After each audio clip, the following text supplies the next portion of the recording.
देखिए, अब हम बता रहे हैं, नया चैप्टर है अल्टरनेटिंग करंट। अल्टरनेटिंग करंट के पहले हम थोड़ा सा इलेक्ट्रोमैग्नेटिक इंडक्शन आपको बता दिया। प्रॉब्लम बनाइए, अल्टरनेटिंग करंट किसको कहते हैं। देखिए, अल्टरनेटिंग करंट का मतलब होता है the current which proceeds by changing their phase. अगर फेज चेंज करते हुए विथ टाइम बढ़ता है तो उसको हम लोग बोलते हैं एसी करंट। टाइम है, मान लो करंट है, समझे, तो उसको कहते हैं एसी करंट। अल्टरनेटिंग करंट का मतलब हो गया those current which proceeds with changing with time. Time के साथ अपना चेंज कर रहा है तो उसको अल्टरनेटिंग करंट कहते हैं। अल्टरनेटिंग करंट, देखिए, alternating current is more dangerous than DC. ठीक है, AC current converted into DC. देखिए, इसका सब इंपॉर्टेंट है एसी को डीसी में बदल सकते हैं। एसी जब भी चलता है तो फेज बदलते हुए, डीसी जब भी चलेगा तो सेल डायरेक्ट करंट। एसी जो है चीपर है। देखिए, एसी करंट एक होता है स्टेप अप ट्रांसफार्मर, बताएंगे, एक होता है step down transformer. Step up transformer और स्टेप डाउन, इसमें नंबर ऑफ कॉइल्स ज्यादा रहता है, एन ज्यादा रहता है, और इसमें नंबर ऑफ कॉइल टर्न कम रहता है।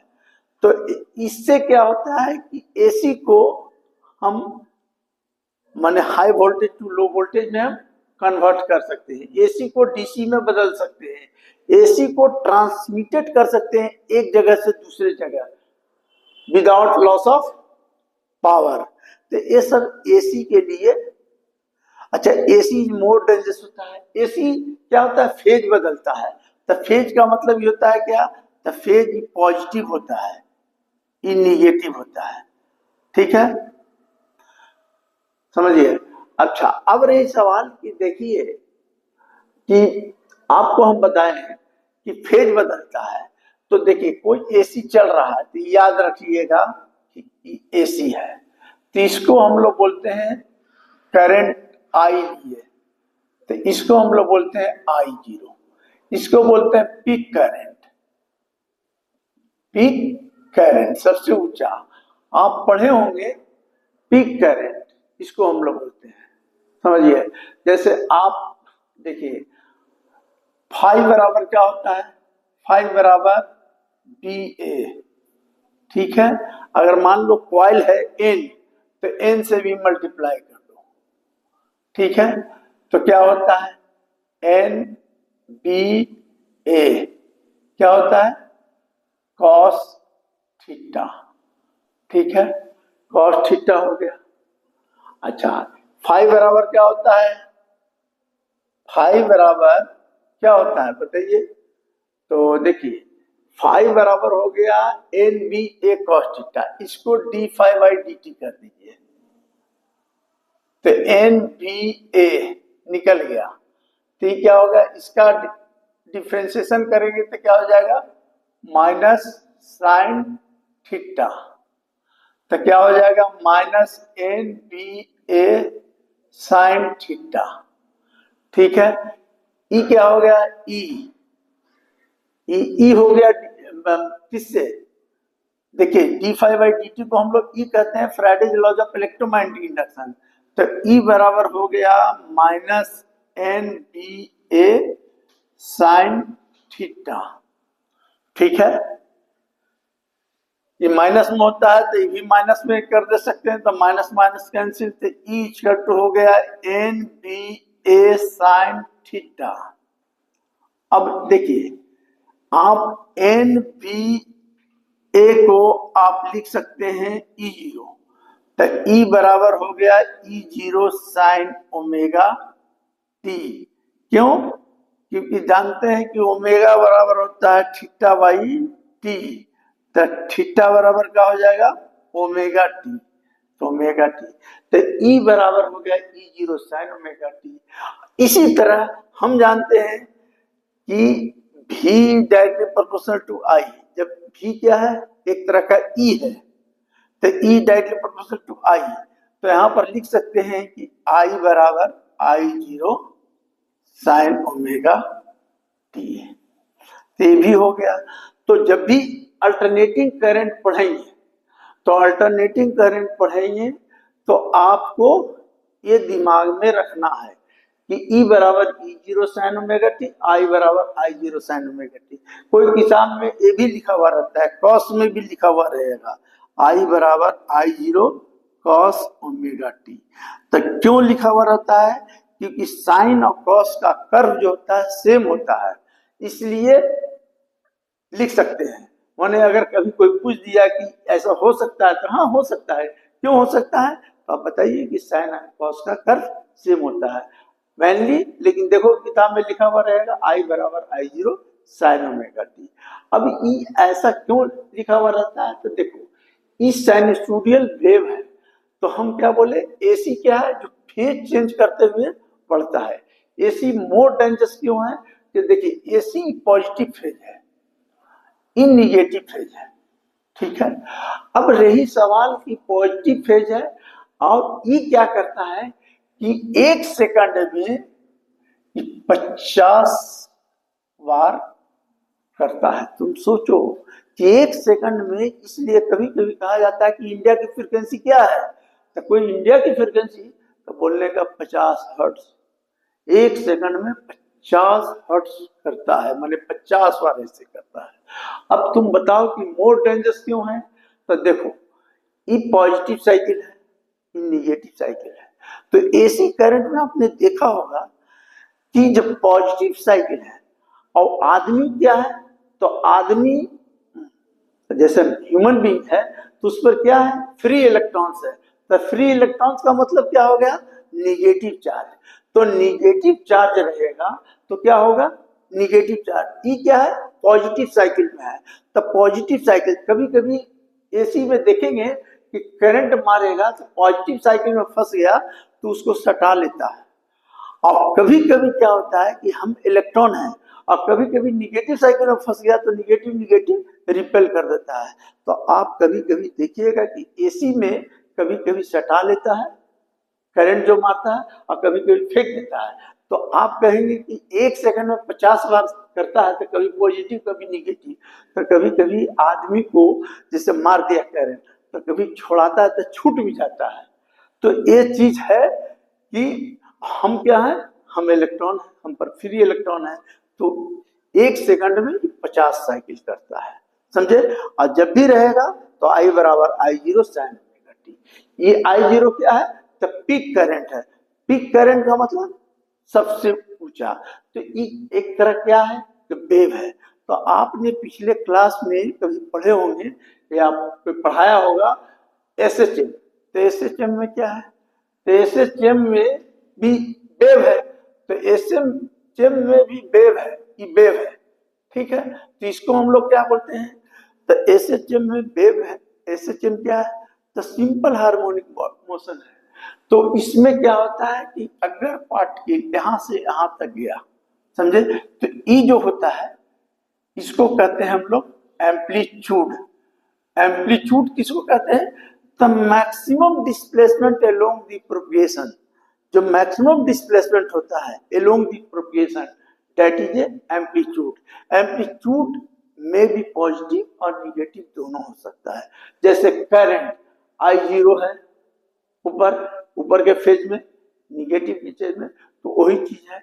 इसमें हम लोग क्या करते हैं, तो आप कहीं पर स्टडी किए होंगे एसएचएम में कि डिस्प्लेसमेंट एट एनी टाइम, तो बाई बराबर आप लिखे होंगे ए साइन ओमेगा टी। तो देखो this is similar to this equation.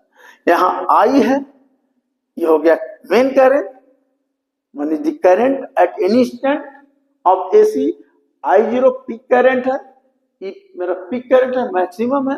और ये यहाँ पर A0 मैक्स, माने ए जो है मैक्सिमम एम्पलीट्यूड है। तो ये चीज आप जानिए, समझे इसको। अच्छा, रही सवाल कहीं कहीं पर किताब पर देखेंगे आप तो ऐसा लिखा हुआ रहेगा I बराबर I zero sine omega t plus five. Five क्या है? तो देखिए ओमेगा टी प्लस फाइव का मतलब होता है फाइव फेज है, फेज है। तो फेज क्या होता है? तो देखिए ये सब चीज आपको जानना है, समझे? ये सब चीज आपको जानना है। फेज क्या होता है तो देखिए बताते हैं। तो देखिए इस केस में, क्योंकि देखिए ये सब चीज जानेंगे तो आपको वेव थ्योरी ऑफ लाइट भी समझ में आएगा। देखिए फेज क्या होता है? तो फेज, देखिए फेज क्या है? तो फेज इंडिकेशन है which gives the all information of particles. Phase क्या है? फेज इंडिकेशन या सिंबल है which gives the all information of particle. Phase क्या क्या बताता है? देखिए ये तो समझ में आ गया। देखिए फेज क्या बताता है? फेज बताता है पहला fractions of angle, fractions of wavelength, fractions of time period. क्या बताता है फेज? तीन चीज बताता है, माने it gives the all information of particle. किसी भी पार्टिकल का हर इंफॉर्मेशन बता देगा, लेकिन मेनली तीन चीज होता है। अब देखिए फेज में क्या क्या चीज जानना पड़ेगा आपको। जैसे देखिए अब देखिए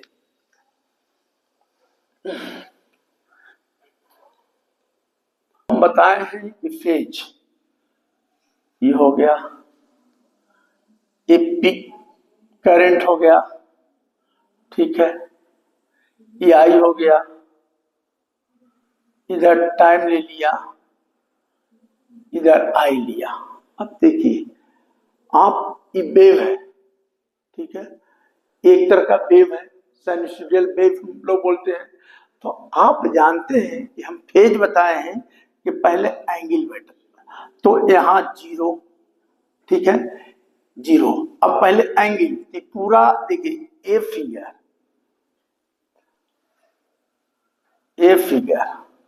और ए फिगर सेम है, ठीक है। तो कहा जाता है कि आप पढ़े टाइम पीरियड, टाइम पीरियड भी फेज बताता है। तो टाइम पीरियड किसको कहते हैं? Time taken by body to complete one oscillation. अगर ये मान ली एसी सर्किट चल रहा है, कंप्लीट किया तो इसको टाइम कितना लगा? टी। अब यहां से यहां तक टी लगा पूरा। तब दूसरा क्या बताएं? फेज बताता है एंगल। तो एंगल कितना होगा? तो यहां से, तो देखिए यहां से एंगल कितना, एक बार कंप्लीट कोई ऑसिलेशन करेगा तो एंगल कितना होगा? 2 पाई। ये समझिए, ठीक है। अब जानते हैं, अब थोड़ा इसमें वेव कर दिए। तो वेव में क्या होता है?